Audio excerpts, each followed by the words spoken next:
नमस्कार दोस्तों। अब तक आप लोगों ने देखा कि हम अपने संपूर्ण भारत सीमा परिक्रमा के यात्रा में आगे निकल चुके हैं और हम अपने चौथे दिन पे हैं विजयवाड़ा में।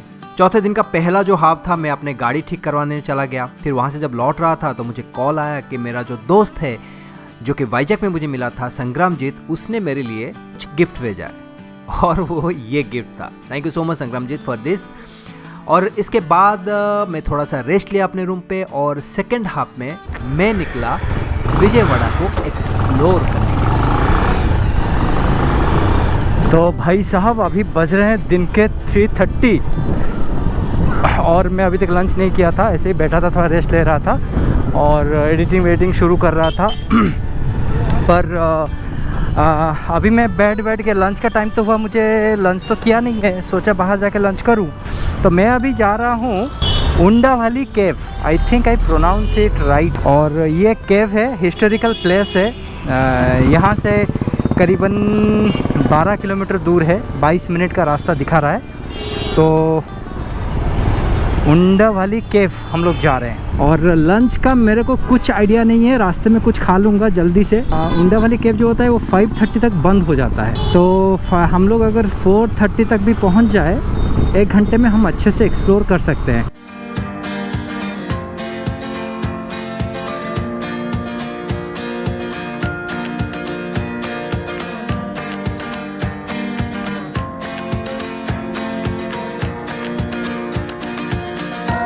तो भाई मैं तो अपने बाइक में जाके उंडावाली केव में पहुंच गया, पर अगर चाहें तो आप मेन रोड से रिक्शा, टैक्सी या ऑटो में उंडावाली केव तक पहुंच सकते हैं।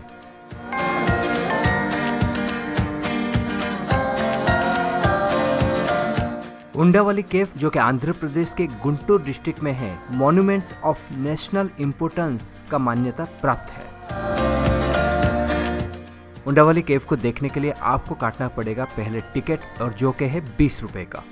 कैमरे के लिए कुछ प्राइस वहाँ पे लिखा हुआ है, पर अभी कैमरे के लिए वो लोग कोई भी पैसा नहीं ले रहे हैं। अभी वहाँ पे कैश रिसीव नहीं हो रहा है कोविड के चक्कर में, इसलिए हमको पेमेंट करना पड़ा ऑनलाइन। आप कोई भी मोबाइल वॉलेट से ये पैसा ऑनलाइन ट्रांसफर कर सकते हैं। अंदर घुसते ही मुझे पहली बार जानना था कि वहाँ पे हम लोग कैमरा यूज़ कर सकते हैं कि नहीं। जी बिल्कुल, वहाँ पे आप कैमरा यूज़ कर सकते हैं, फ़ोटोशूट कर सकते हैं। मोबाइल पे कोई रिस्ट्रिक्शन नहीं है। हाँ, प्रोफेशनल कैमरा में थोड़ा बहुत रिस्ट्रिक्शन है, पर वो चलता है।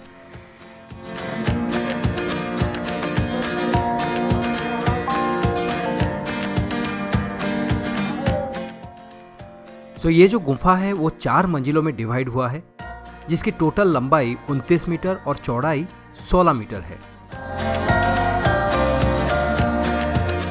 अगर आप सही से मार्क करोगे तो आपको पता चलेगा कि हर मंजिल की ऊंचाई अलग अलग है। जैसे कि ग्राउंड फ्लोर की ऊंचाई सबसे कम है, जिसमें 8 पिलर हैं और जिसको बड़े ही अनफिनिश्ड वे में खोदा गया है। ये गुफा पहाड़ों के पत्थर को काट के बनाया गया है और इसकी जो आर्किटेक्चर है वो उड़ीसा के खंडगिरी एंड उदयगिरी केव से मिलती जुलती है। तो अगर आप ग्राउंड फ्लोर में पहुंचते हैं ना, तो पहले आपको बहुत सारे चमगादड़ वेलकम करेंगे। उंडावाली केव 4वीं और 5वीं शताब्दी में गुप्त शासन काल में बनाया गया था, पर इसका डिस्कवरी 7वीं शताब्दी में हुआ था।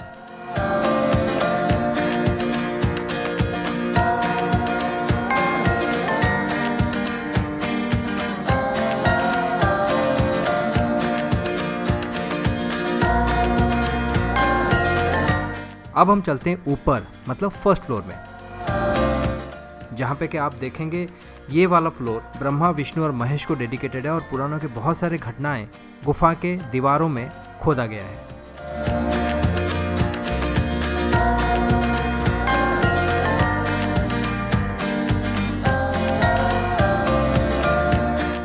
अब इसके ऊपर हम जाएंगे, अर्थात सेकेंड फ्लोर में हम जाएंगे। गुप्त काल के सारे शासक वैष्णवज होते थे, मतलब वो भगवान विष्णु को मानते थे, उनको पूजते थे। इसीलिए आपको इस गुफाओं में भगवान नरसिम्हा, भगवान विष्णु और रामायण के झलक मिलेंगे।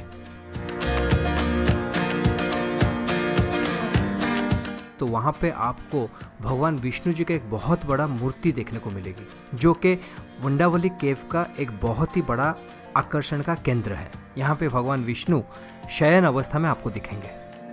आप यहाँ पे अपने मोबाइल से इस मूर्ति का फोटो खींच सकते हैं।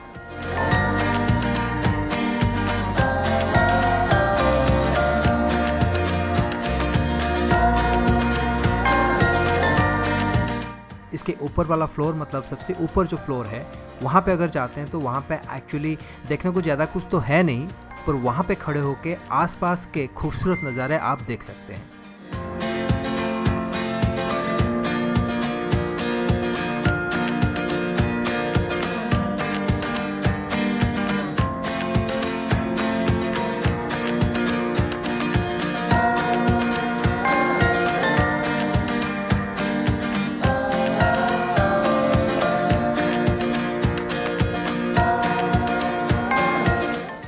तो इस तरह से हमने देखा ओंडावली केव को एक्सप्लोर किया। अब क्योंकि हाथ में थोड़ा टाइम था तो मैंने सोचा कुछ दूसरी जगह एक्सप्लोर किया जाए विजयवाड़ा में। तो नेक्स्ट जो मेरे दिमाग में नाम आया वो था भवानी आइलैंड, जो कि विजयवाड़ा का एक बहुत बड़ा फेमस रिक्रिएशन पॉइंट है। ये आइलैंड रिवर आइलैंड है जो कि कृष्णा नदी के बीच में है। तो मैंने सीधा अपना बाइक पकड़ा और मैंने मोबाइल पे मैप ऑन किया और सीधा जाके पहुंच गया उस जगह पे जहाँ पे बोट से हम भवानी आइलैंड तक जा सकते हैं। बट अनफॉर्चुनेटली वो अभी टोटली बंद था। अब क्यों बंद था जब मैंने पूछा तो कुछ बोले कि कोरोना के वजह से बंद है, पर एक सिक्योरिटी गार्ड ने ये भी बोला कि 4 महीने पहले एक एक्सीडेंट हुआ था, बोट एक्सीडेंट, जिसमें एक बच्चे की जान चली गई थी, उसके वजह से बंद है। तो अब सच क्या है मुझे नहीं पता, पर हाँ ये सच है कि वो अभी बंद है। तो अब थोड़ा सा मूड ऑफ तो हुआ, पर कोई नहीं, अगली बार। तो वहाँ से मैं निकला, सीधा अपने होटल की तरफ गया। होटल में पहुँच के रेस्ट लेने के बाद रात को डिनर के लिए बाहर गया, पैकिंग करके लाया और रूम में खाया, बस। और इस तरह से मेरा ये दिन आज ख़त्म हुआ। तो गाइज़ आज के लिए इतना, मैं आज रखता हूँ ये वीडियो यहीं पे, और कल हम लोग निकलेंगे अपने संपूर्ण भारत सीमा परिक्रमा के इस यात्रा में आगे और पहुँचेंगे एक नया शहर।